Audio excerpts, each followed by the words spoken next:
तो जो लू से बीमारियां होती हैं, जिसको हीट स्ट्रोक कहते हैं, लू लग जाना कहते हैं, उसके विषय में आज बात करने जा रहे हैं, जिससे जान भी जा सकती है और बहुत सारी टेक्निकल एरर लोग कर रहे हैं जिससे उनकी जान जा रही है। तो लू लगना क्या होता है? लू लगना मतलब ये होता है कि हमारा शरीर गर्म हो जाता है बाहर के टेम्परेचर की वजह से, और हमारे ब्रेन में जो टेम्परेचर कंट्रोल सेंटर है वो काम नहीं कर पाता और मेरा शरीर गर्म हो जाता है, पसीना निकलना बंद हो जाता है और तेज बुखार आता है। इतनी तेज बुखार आता है कि 104-105 डिग्री फ़ारेनहाइट टेम्परेचर जो है थर्मामीटर से भी क्रॉस कर जाता है। ऐसे में लोग सब क्या करते हैं, फटाफट जो लोग क्या कर रहे हैं, पैरासीटामोल खिला दे रहे हैं, एसिटामिनोफेन खिला दे रहे हैं, आइबुप्रोफेन खिला दे रहे हैं। कतई नहीं खिलानी है, नहीं खिलानी है, नहीं खिलानी है ये दवाइयाँ। क्यों? क्योंकि ये दवाइयाँ जो हैं हमारे ब्रेन पे एक्ट करती हैं, टेम्परेचर कंट्रोल पे एक्ट करती हैं और IL-1 मैकेनिज्म के थ्रू टेम्परेचर को कंट्रोल करती हैं। लेकिन लू लगने में ऐसा नहीं होता। लू लगने में बॉडी का डिफेंस काम नहीं करता, तो टेम्परेचर बढ़ता नहीं है उस मैकेनिज्म की वजह से। तो लू लगने से क्या होता है, केवल बाहर का टेम्परेचर ज्यादा तो हमारी बॉडी का टेम्परेचर ज्यादा हो जाता है।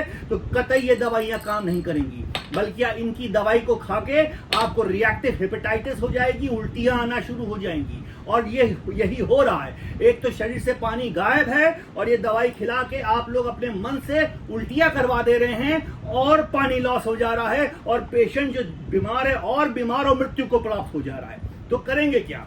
सबसे आसान, हमारे देश के जो पेय पदार्थ हैं, जो हमारे बाबा परबाबा खाया करते थे या पिया करते थे, वो करेंगे। जैसे ये है आम, इसका आम का पना बनाएंगे, बहुत ही आसान। इसमें नींबू भी होता है, धनिया भी होता है, पुदीना भी होता है, नमक भी होता है, हल्की सी चीनी भी होती है, खांड। तो ये पना है।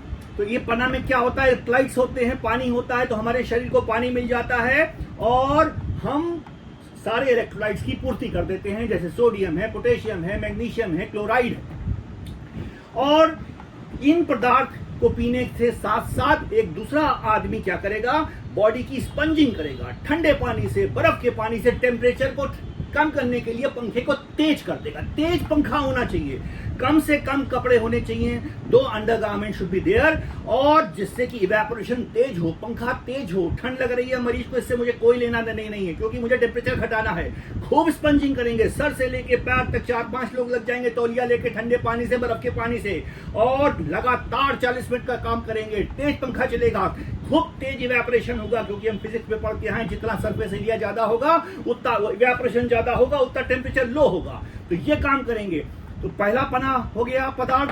दूसरा है गुलाब का जल। अपने घर में कैसे गुलाब का शरबत बनाएंगे, इसमें हम 250 ग्राम गुलाब की पत्तियां ले लेंगे और 1 लीटर पानी लेंगे, उसको उबालेंगे। जब वो पक जाएगा तो उसमें हम अपने स्वादानुसार लगभग आधा किलो खांड डालेंगे। देसी खांड, चीनी की बात नहीं कर रहे हैं, क्योंकि चीनी जो है सुक्रोज है, वो लिवर से मेटाबोलाइज होती है और लिवर में इसमें सूजन हो जाती है हीट स्ट्रोक में। तो हम अपना खांड या गुड़ का इस्तेमाल कर सकते हैं। सबसे अच्छा जो गुड़ होता है वो होता है कोकोनट का गुड़। ये कोकोनट का गुड़ होता है, साउथ इंडिया में कोकोनट होता है, तो हमारे गन्ने के गुड़ से बेटर होता है कि उसकी ग्लाइसेमिक इंडेक्स कम होता है। डायबिटीज के मरीज भी यूज कर सकते हैं। क्या कौन सी शुगर है वो है पाम जेगरी, कोकोनट की जेगरी, कोकोनट का गुड़, वो यूज करेंगे तो कभी डायबिटीज पे असर नहीं आएगा। तो ये गुलाब का शरबत ठंडा करके पी सकते हैं, सादा भी पी सकते हैं। अब ये दूसरा है जूस। सेब, संतरा, अनार, चुकंदर, गाजर का जूस है।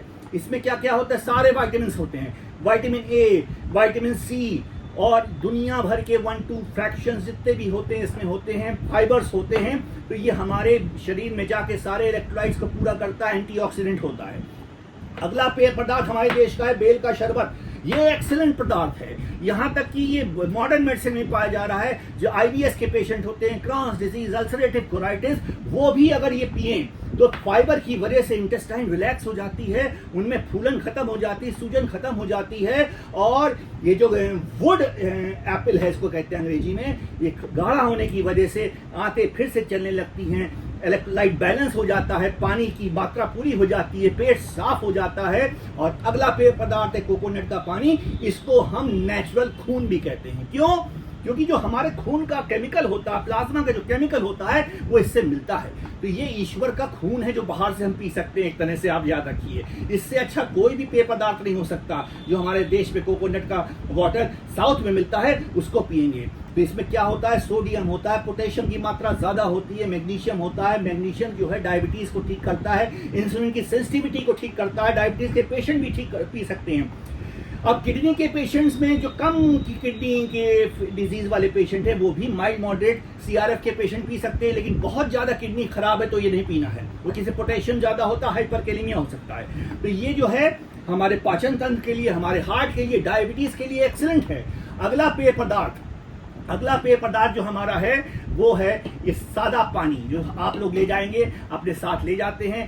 ठंडा पानी ले जा सकते हैं, या अपना सादा नल का पानी, या फिल्टर का पानी ले जा सकते हैं। हाइड्रेट करते रहें, लगातार पीते रहें, थोड़ा थोड़ा पानी 20-20 मिनट में पीते रहें। सर पे अपना टोपी बांधे, क्योंकि सर से जब स्ट्रोक आता है, हीट आती है, तो सर और गर्म हो जाता है और टेम्परेचर सेंटर काम नहीं करता है, जो पहले बता चुके हैं, तो मृत्यु हो सकती है। तो ये सारा काम करेंगे।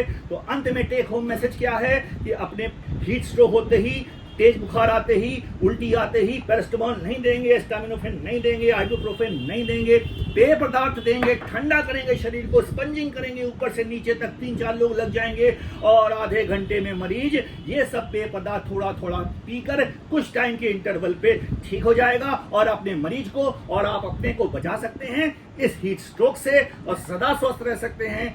जय हिंद, नमस्कार।